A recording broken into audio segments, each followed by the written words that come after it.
Negotiating sales and working the deal is a strategy that's winning right now for agents. I'm going to tell you 6 key factors to keep in mind when you're negotiating and trying to put a sale together. If you get some value out of this or you like what you hear, make sure to subscribe to the channel, hit the bell for notifications.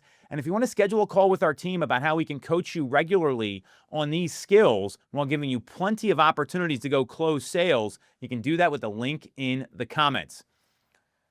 Putting deals together in real estate, it's hard. Negotiating a sale is not easy. And unfortunately, because of where the market was, a lot of agents don't have these skill sets. It's a fact. It's the reality of the market. And now that we're in a time where it's taking longer to put sales together, there's got to be a little cooperating agent going on with buyer's agent and listing agents. It's really important to understand how to properly negotiate a sale. And I've got 6 key negotiating mindsets or tools that you can use in your day-to-day so you can put more sales together. Remember, we're coming off a big spike in termination, hitting 15% for the month of June, the highest June on record. So these tips will help you keep your sales together. Number 1, know your time frames and understand and know the contracts inside and out. If you haven't read through the agreement of sale for your state, you're playing with fire. That's a bad move because you don't know the rules of engagement. And some of these time frames, they're negotiable or they can get adjusted. So you want to know how much time you're working with when you've got to make decisions with your clients. You want to know what your response deadlines are. Is there a clause in there that says any deadline that falls on a weekend gets extended to the next business day? You need to know all this stuff. You need to know exactly what your dates are. You should be calculating these when you go under contract with clients. Or if there's an offer deadline set, the more time you have to work with, it allows for better client decisions, better consumer decisions. So you've got to know your time frames. If you don't have someone doing this for you, our team does this for all our agents. We know exactly what the dates and the deadlines are. It's posted in the file. Everyone can see them, and they're communicated to the other side. You need to be doing that for all your sales so there's not any confusion about what's going on. And you need to know what the response guidelines are and what the negotiation guidelines are in the agreement of sale. Every state's going to be different, and it's going to tell you specifically what your options are. If you don't know your options and you don't know your time frames, you can't give people the right advice. You don't have to respond to everything right away, and the more stress you can take out of this and giving people time, the more likely you are to get to the finish line. Number 2 is to let things breathe. You don't need to respond to things right away. It goes with knowing your time frames. And pushing people or responding to them at all hours of the night, that creates a lot of anxiety. People don't think clearly. I have a mantra that I believe in, that nothing good in real estate happens after 8 o'clock at night. Giving someone bad news at 9 o'clock at night, that's a bonehead move. That's a silly thing to do because they're not in the right mindset. It's much better to eat that frog first thing in the morning and deal with it then. So you want to let these things breathe. Sometimes there's decisions that need to get made. Anytime there's a red flag doesn't mean you need to call your client right away. You want to let it play out at the right time frame, because when you let things breathe and you let people make decisions, you're not injecting stress and pressure into all this. You want to have data-based decisions, well-informed decisions, take the emotion out of it and detach from the outcome. And that's exactly what letting it breathe does. Number 3 is to be careful about your communication. We already talked about not communicating at all hours of the night. You also want to have consistent two-way communication.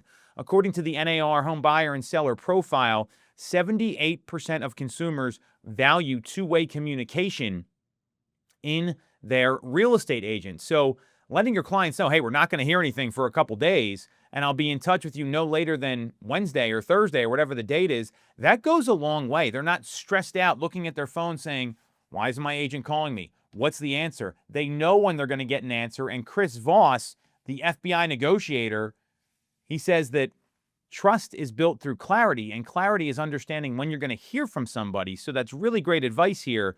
Consistent two-way communication with clear expectations on when they're going to hear something, that's going to go a long way so your people aren't freaking out and you're taking that emotion and that anxiety out of it. And again, be careful of the timing. Asking for an answer for somebody at 10 o'clock at night, I'm asleep at that point. All that's going to do is create stress. So you want to eliminate that. We already talked about that before. Number 4, options will help you win. You want to present options. Let's say you get a bad inspection report or you get a counter on an offer. Hey, great news, Nick. We've got three options. One is we can not accept it and hold where we are. Two is we could accept it. Or three is we can continue to negotiate. Which one of those is going to be easier for you? And I'm a big proponent of the takeaway close. You get some bad news. Hey, you know what? Why don't we just kill the deal right now if you're not comfortable with this? That takeaway takes all the stress out of it and shows you're an advocate. You're not there to sell somebody something. So presenting options. There may not all be good options. Here's the options available. There could be more than three. Phil Jones is a big believer in presenting, hey, we've got three options. Which one's going to be easier for you as the framework to present them? That's a winning strategy because they can accept, they can terminate, they can negotiate. Those are typically the three. Maybe you can go with a competing offer if you're a seller. You want to present all the options and then give your input on each one of those. That's going to help people make decisions. It's a really easy way to go about this, and it makes people feel like you're on their side. You're not trying to jam a deal down their throat. Number 5, be nice. I cannot stress this enough. Some people are fucking assholes in these negotiations, and they're aggressive, they're mean, they're nasty. They think they're a know-it-all. Nobody likes that. You catch more bees with honey than you do with vinegar. I think that's the saying, at least. So don't be a jerk. Don't be a nasty person on the other end of these negotiations. Be nice. Smile on the phone. You can say thank you. Hey, really appreciate all your effort here. That goes a long way. And I'm talking when you're dealing with the other agent, and you want to be nice when you're talking to your clients too. Tonality is going to matter. So if you call them and you're all stressed and freaking out, they're going to freak out, okay? So the nicer you are, the better off you're going to be. I cannot stress this enough, especially when dealing with other agents. And that involves a couple key things. That means being nice to the showing agents on your listing and getting them information. It means being nice to the listing agent, giving feedback, talking to them, working together with them, and being cooperative to try to come up with a resolution that's going to work. Prodding them along, saying, hey, I'm pretty clear we can work together here. If you put an offer in, here's some things that are important to the seller. Let me know if your buyer's open to that, and maybe we can get a dialogue going. That's such a better way to present this than being aggressive and nasty. And the last one here, stop telling, start asking. The more questions you ask with a client, the better off you're going to be. Imagine you're $5,000, $10,000 apart on a sale, and you know they really want the place. Ask, instead of telling them, hey, don't be stupid here, and I would never say that, don't be stupid and lose the deal over $5,000. I've even seen agents say this, well-known agents in our marketplace, the seller would have to be brain dead to lose a deal over a few $1,000s. That's not the way you want to talk here. Instead, you want to ask the question, hey, Brian, how are you going to feel if we lose this sale over $5,000 or really like $1 a day when it comes to your mortgage payment?